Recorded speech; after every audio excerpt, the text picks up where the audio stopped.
Assalamualaikum warahmatullahi wabarakatuh.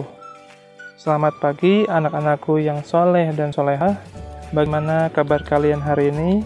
Bapak harap semuanya dalam keadaan sehat walafiat.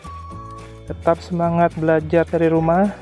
Jangan lupa selalu menjaga kesehatan kalian dengan menerapkan protokol kesehatan. Dan selalu berdoa kepada Allah Subhanahu wa Ta'ala. Semoga pandemi ini segera berakhir. Amin ya rabbal alamin.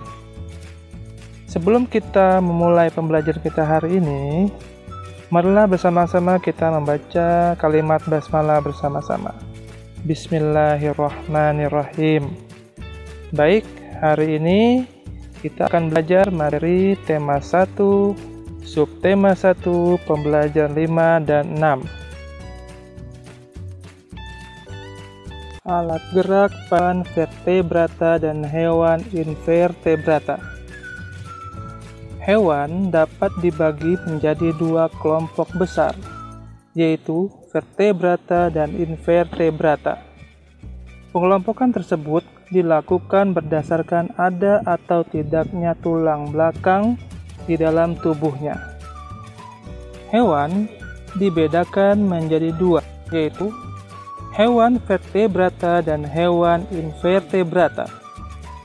Hewan vertebrata memiliki tulang belakang di tubuhnya. Contohnya, kelinci, kucing, paus, ular, dan katak. Sedangkan hewan invertebrata tidak memiliki tulang belakang di dalam tubuhnya.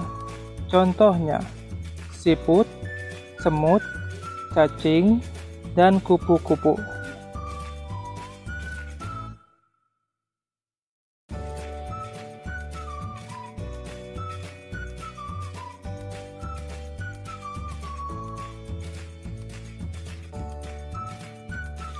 Hewan yang termasuk dalam vertebrata dan invertebrata memiliki beberapa perbedaan.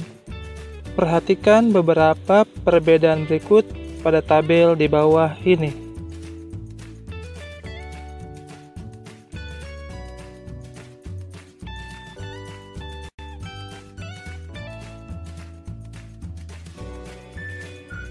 Mengembangkan ide pokok.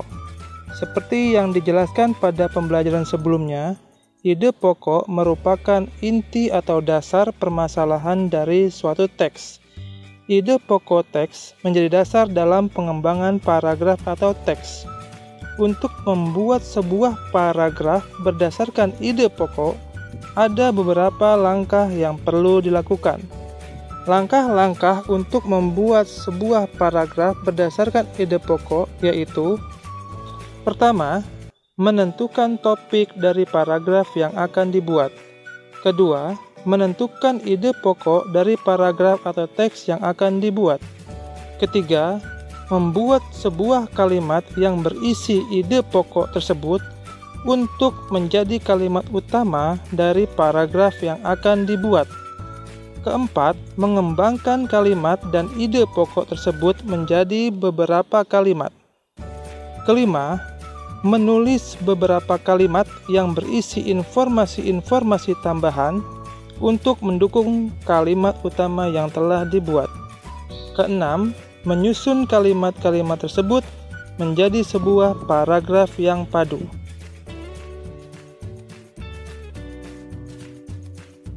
Jenis-jenis gambar ilustrasi. Ayo, ingat kembali langkah-langkah membuat gambar ilustrasi. Langkah-langkah membuat gambar ilustrasi dilakukan secara berurutan. Kali ini kita akan mempelajari jenis-jenis gambar ilustrasi.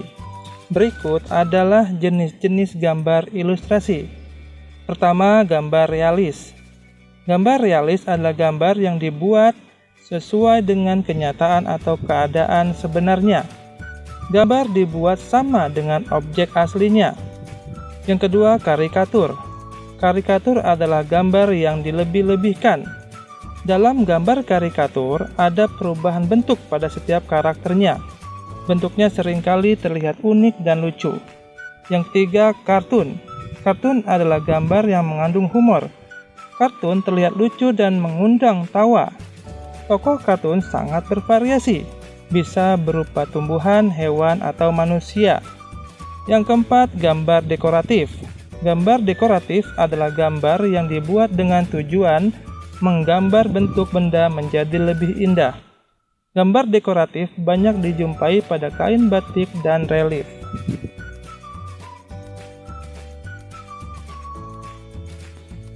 Membuat gambar ilustrasi sesuai tema.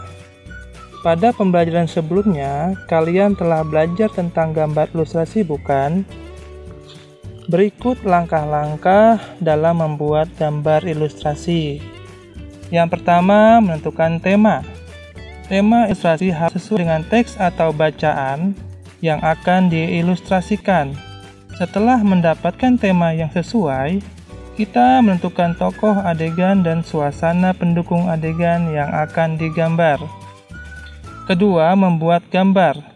Setelah tema ditentukan, langkah selanjutnya adalah gambarlah sketsa atau rancangan terlebih dahulu. Menggambar sketsa ilustrasi biasanya menggunakan pensil. Gambar sketsa kemudian dipertegas hingga gambar jadi. Yang ketiga, mewarnai.